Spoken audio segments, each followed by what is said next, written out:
Lectura del Santo Evangelio según San Mateo. Gloria a ti, Señor. En aquel tiempo las mujeres se marcharon a toda prisa del sepulcro. Llenas de miedo y de alegría corrieron a anunciárselo a los discípulos. De pronto Jesús les salió al encuentro y les dijo: «Alegraos». Ellas se acercaron, le abrazaron los pies y se prostraron ante él. Jesús les dijo: «No temáis. Id a comunicar a mis hermanos que vayan a Galilea, allí me verán». Mientras las mujeres iban de camino, algunos de la guardia fueron a la ciudad y comunicaron a los sumos sacerdotes lo ocurrido. Ellos, reunidos con los ancianos, llegaron a un acuerdo y dieron a los soldados una fuerte suma encargándoles: «Decid que sus discípulos fueron de noche y robaron el cuerpo, mientras vosotros dormíais. Y si esto llega a oídos del gobernador, nosotros nos lo ganaremos y os sacaremos de apuros». Ellos tomaron el dinero y obraron conforme a las instrucciones. Y esta historia se ha ido difundiendo entre los judíos hasta hoy. Palabra del Señor. Gloria a ti, Señor Jesús. Estamos en este lunes de la octava de Pascua. Toda esta octava, o sea, desde el domingo de Resurrección hasta el domingo de la Misericordia, que será este domingo que viene. Antes se llamaba Domingo in Albis, y cuando digo antes estamos hablando que el cambio se produjo prácticamente entrando el siglo XXI, o sea, hace nada, hace 20 años prácticamente. Y porque era el día, durante toda esta semana, los catecúmenos que se bautizaban la noche de Pascua, pues iban vestidos de blanco hasta ese domingo. Por eso domingo in albis, domingo en blanco, para los catecúmenos, los nuevos bautizados.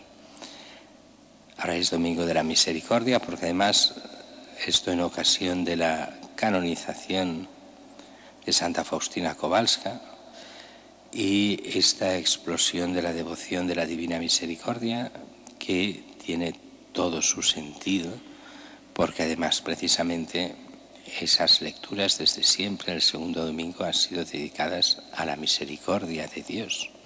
Así que encajaron, cuando Juan Pablo II lo quiso poner, encajó perfectamente en esa liturgia del domingo. Pues bien, estamos a partir de hoy y durante todo lo que es el tiempo de Pascua, los días como hoy, feriales. La primera lectura será Hechos de los Apóstoles, excepto que haya algún santo especial o alguna cosa especial, pero si no, iremos viendo los hechos. Pero saltándonos el principio, que lo veremos justo al final. ¿El principio qué es? Pues Pentecostés. Y eso lo veremos dentro de 50 días en Pentecostés. Mientras que aquí ya vemos el primer gran discurso después de Pentecostés, o sea, el mismo día, pero después de ya haber recibido el Espíritu Santo, que hace al pueblo hasta ese momento, esos 10 días desde que Jesús había ascendido a los cielos hasta Pentecostés, lo viven los discípulos y los apóstoles con miedo. Miedo a los judíos. Las cosas estaban complicadas. Hay todo un desprecio del mundo judío a los cristianos, a los cuales han matado a Jesús, y como vemos en el Evangelio, se inventan la historia. Bueno, el cuerpo no está, ya saben que no ha sido robado, no saben explicar qué. Vamos a decir que han robado el cuerpo mientras dormían los guardias. Bueno, eso ya tiene una contradicción en sí mismo. Si los guardias duermen, ¿cómo saben que han robado el cuerpo? Pero es igual. El caso es sacarse culpas de encima, no ha pasado nada, el cuerpo ha sido robado, y eso, esa mentalidad, eso, el cuerpo que lo han robado los discípulos y lo han escondido, fue pasando durante los años en el mundo judío y llega hasta hoy. Todavía hoy mucha gente piensa eso, de ese engaño a los guardias y de los guardias porque tenía que haber una versión oficial. No podía ser que Jesucristo hubiese resucitado. Así que se da una versión del mundo judío no cristiano sobre esto. Nada, es todo mentira. Fijaros que esto, incluso sin que venga de aquí, ¿cuántas veces lo hemos visto? Los que ya empezamos, ya hace muchos años que tenemos canas, ya empezamos a tener años. Yo me acuerdo de joven, y de joven muchos decían, bueno, los cristianos no somos integristas. Los cristianos, hombre, esto de que María sea virgen, no es tan importante, se puede ser cristiano sin que sea virgen. Esto de Jesucristo ha resucitado, pero si eso es lo importante es la vida eterna, la resurrección es un signo, pero no es, y no importa, continuamos siendo creyentes, y te das cuenta que dices, no. Cuando aquello que está en el credo, que creemos firmemente porque es testigo la Iglesia desde el principio, lo negamos. Primero negamos en la fe, después lo negamos la moral y nos vamos haciendo mundanos y hemos perdido a Cristo. Quien no cree que Jesucristo ha resucitado, como diría San Pablo, vana es su fe, no tiene fe. El que niega la virginidad de María está negando en el fondo la concepción de Cristo por obra del Espíritu Santo. Quien nega eso, niega que Jesucristo es verdadero Dios y verdadero hombre, no es cristiano. Será lo que queráis vosotros, tendrá su fe, pero la suya, no la auténtica, no la de la Iglesia, no la de Cristo. Por eso cuando a veces te vienen con todas esas tonterías, bueno, yo creo, pero yo no soy un fanático, yo creo, y piensas, ¿y en qué crees? En nada. Creo para que Dios no me castigue cuando me muera. Una fe, no digo infantil, infantiloide, estúpida, porque los niños, muchos tienen fe y fe buena, y es infantil, pero de la buena. Y estos no, estos tienen una fe estúpida, porque no es fe, es simplemente manipularlo todo para el propio interés. ¿Y por qué? Para estar a bien con el mundo, para no tener problemas, para que el mundo les alabe, para que el mundo alabe, que es lo que hace a aquellos cristianos que no creen. Estos son los buenos cristianos, los que no creen.